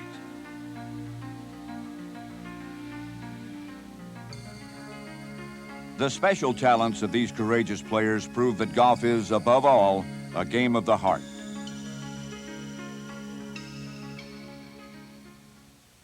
No history can be told without a bow to those who have chronicled the events of their times. Those men and women who have covered the game for the media, from Herb Graffis to broadcaster Al Wester, Dick Taylor, Bob Drum, Furman Bisher, and Dan Jenkins. There are others who have given us the exposure, energy, and understanding of the past. One such man was the late Joe Dye Jr. A noted golf writer, Joe Dye became involved in the management of the game at the highest levels. He and P.J. Boatwright, who also passed away in 1991, served as executive directors of the USGA and helped to define both the rules and the rulers by which we measure the game. One of the toughest tournaments to qualify for is the PGA of America's Grand Slam of Golf. This offshoot of the original World Series of Golf requires that you win one of the 4 major championships to enter. Ian Woosnam earned his way with a victory in the Masters at Augusta. Haynes Stewart played Hazeltine in Minnesota at its toughest to win the U.S. Open there in an exciting playoff round. Ian Baker Finch had a feeling that he might win the British Open, and he did. John Daly, the man who came late to the dance, yet took away the big prize at the 1991 PGA Championship. The Grand Slam quartet lined up for a major performance in the 2-day 36-hole competition at the Kauai Lagoons on the Jack Nicklaus designed Kiele course in Hawaii. The 4 champions are competing for $1 million in prize money, the trophy, and a lot of personal pride. On the final day, Ian Baker Finch played well and held a 2-stroke lead over Ian Woosnam with 7 under through 13. But it was on 14 when things began to change. Ian Woosnam birdied the hole and began to chip away at the lead. It became a habit when he birdied 15 to tie for the lead. And with this impressive putt, he took the lead at -8.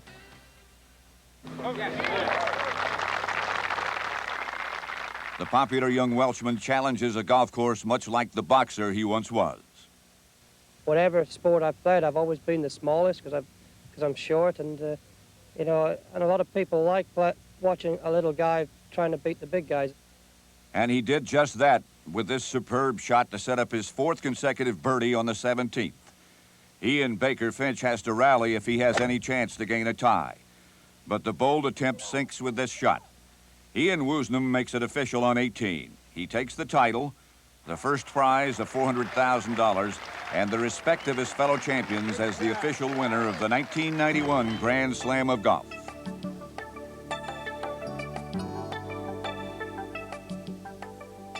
Jack Nicklaus and Tom Watson were among those who believed that only the majors guarantee a place in golf history. A respectable showing on the circuit can win a sizable amount of money, but having your name engraved on a silver cup makes you live forever. To date, Jack Nicklaus' 20 major championships, including his 2 U.S. amateur victories, have earned him the distinction as the greatest golfer of all time. His nearest competitors are Bobby Jones with 12 majors, including 5 U.S. amateurs, and Walter Hagen with 11 professional major titles. Yet many great golfers find certain major championships elusive. Sam Snead never won a U.S. Open. Neither Tom Watson nor Arnold Palmer ever won a PGA championship. I have been playing in the PGA since the first time I was eligible, and have never won a PGA championship. That is one of the hurts of my life, I guess you would say. So the PGA Seniors Championship is probably the next thing that, as far as PGA championships, that I would like to have won. And in 1980, I had the privilege of playing in the PGA Championship, and fortunately, I did win that Seniors Championship. And then again, of course, in '84, coming here to PGA and in one round shooting 63 and winning that championship again was very delightful for me. One of the fastest growing tournament circuits has been the U.S. Senior Tour. Tournaments for players over the age of 50 have been popular ever since Jock Hutchison, the first American citizen to win the British Open, also captured the very first PGA Seniors Championship in the year 1937. Since then, many of golf's enduring veterans, including legends like Gene Sarazen and Sam Snead, have added victories in senior competitions. The current Senior Tour began in 1980 as an offshoot of the Legends of Golf tournament. Many players have won a great deal more on the Senior Tour than they did in their days on the regular circuit. In 1961, Arnold Palmer and I went down the line. We played 28 tournaments. I had a stroke average of 69. I beat him in the last tournament to be leading money winner, and I won $64,000, and I finished second at the age of 55 and won $65,000 in 1 week.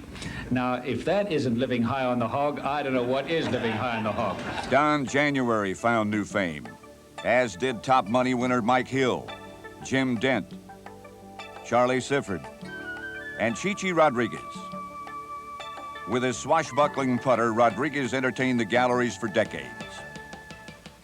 Oh, well. Don't you think this should be over a little bit more this way and this should be under a little bit more this way? Not much better?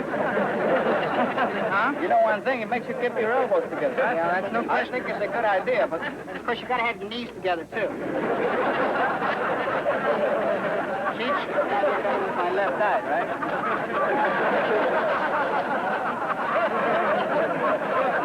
Chi-Chi, I think you're ready. They're just calling you to the first tee. Oh, good luck to you. Thank you very much. Good luck to you. Yet it was on the Senior Tour that Chi-Chi achieved even greater recognition. When I came on tour with my antics, I did it for the fans. You know, golf is show business. And the people need a show. And they come out to watch us. They pay to watch us play. So I like to give them that extra mile so they can not only enjoy the round, but they can enjoy themselves. As the 1990s unfold, the senior roster includes stars like Arnold Palmer, Gary Player, Lee Trevino, and Jack Nicklaus. Golf fans who may not have seen their heroes in their prime can still thrill to seeing some of the world's most legendary golfers go face-to-face in senior competitions. To many non-golfers, there are more recognizable names on the senior circuit than on the regular tour. The athletes themselves have added respectability to the over 50 circuit and have maintained their lust for winning.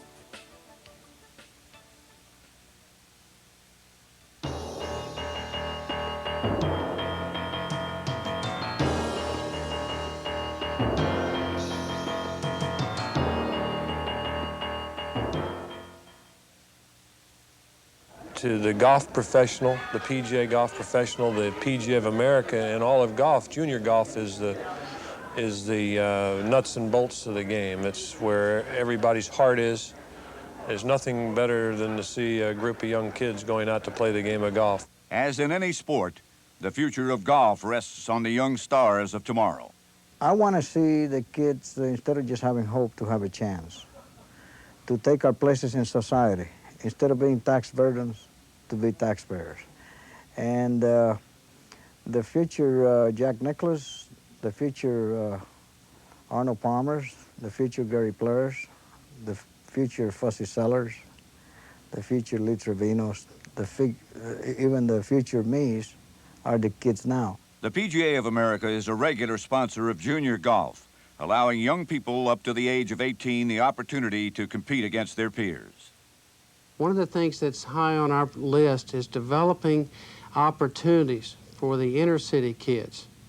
And that includes minorities, to have the opportunity to get into the game. What will ultimately happen as they get into the game is they'll have the opportunity to become involved in the professional business. They'll get into the other businesses related to the game of golf. Golf will be healthier, and you'll have a tremendous following in golf, and it will continue to grow as it has for these 75 years. For many, the juniors is the first step to the amateurs and then on to the professional circuit. My dad's caddying for me. Yeah, he's a really good caddy, and he knows my game probably the best out of anyone, and he helps me out, you know, and tries to keep me calm, tries to make me eat all the time, which will be good, especially in the heat. And, you know, it's just really nice that he's out here. Colleges are another source of future stars, and more colleges than ever are offering golf scholarships.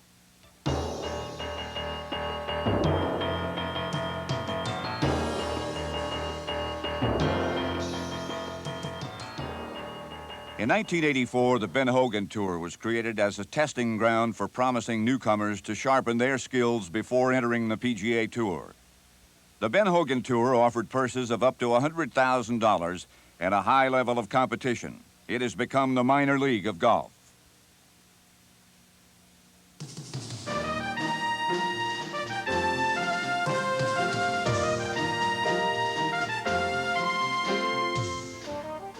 Over the decades, Ryder Cup matches continued to showcase the best talent on both sides of the Atlantic.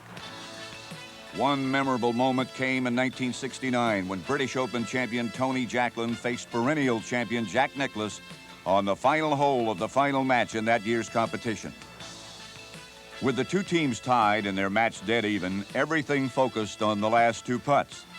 Nicklaus sank his, then in an act of true sportsmanship, conceded Jacklin's putt to have the match.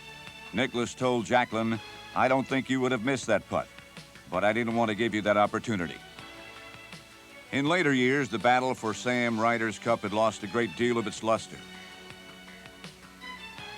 The Americans had taken the international team contest 19 times, the British only 3. So in 1979, the British created a European team by including Spaniards Seve Ballesteros and Antonio Garrido. The match was held in West Virginia, and it amounted to another American win, but a precedent had been set. In 1983, Captain Tony Jacklin led his European team to within 1 point. In 1985 at Belfry, it would be a different story. With strong efforts from Ballesteros, Paul Way, and Ian Woosnam, the Europeans took the Ryder Cup back from U.S. hands for the first time in 28 years. Here is Sam Torrance's memorable putt to clinch the title. 2 years later, the teams met again at Jack Nicklaus, Muirfield Village. Jacklin wanted to achieve what seemed impossible, back-to-back victories with a win in America. Nicklaus captained the Americans, who again succumbed to the power of players like Ballesteros, Olazabal, and Langer. In 1989, it was back to Belfry, and the placid Ryder Cup competition had become red hot.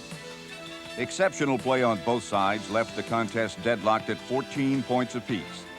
The trophy remained in European hands.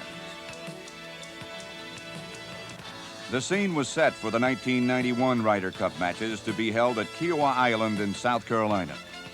Dave Stockton had taken over the helm for the Americans, and Captain Bernard Gallagher hoped to make it 4 in a row for Europe. The gallery knew they were in for an intense 3 days of golf. It's always been a very important tournament to a British and now a European player. It's always been very important. We've always considered it a major event.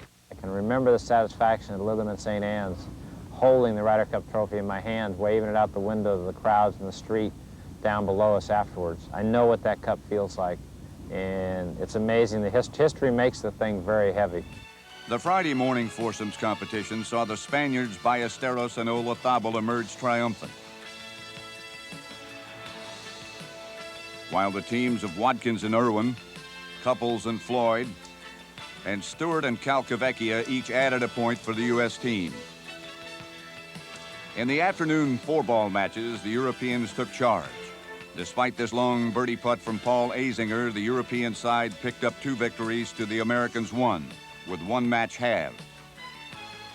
On Saturday morning, the Americans again captured the initiative by winning 3 more foursome matches.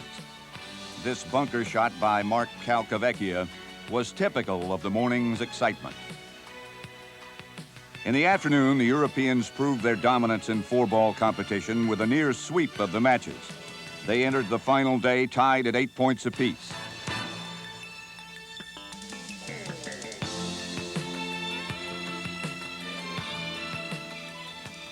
In Sunday's singles matches, Seve Ballesteros added another victory for a total contribution of 4.5 points for his European team. But again, the Americans fought back to a 1-point lead with one match left to play.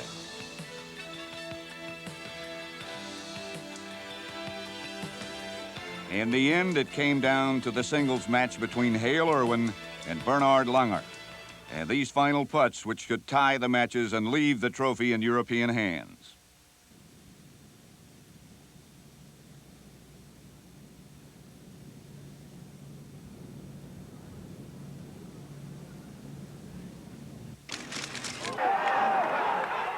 America had taken back the Ryder Cup, but the depth and strength of the European team promised many more heart-stopping contests in years to come. The 91 matches had captured the imagination of people around the globe and re-established the Ryder Cup as a truly world-class competition.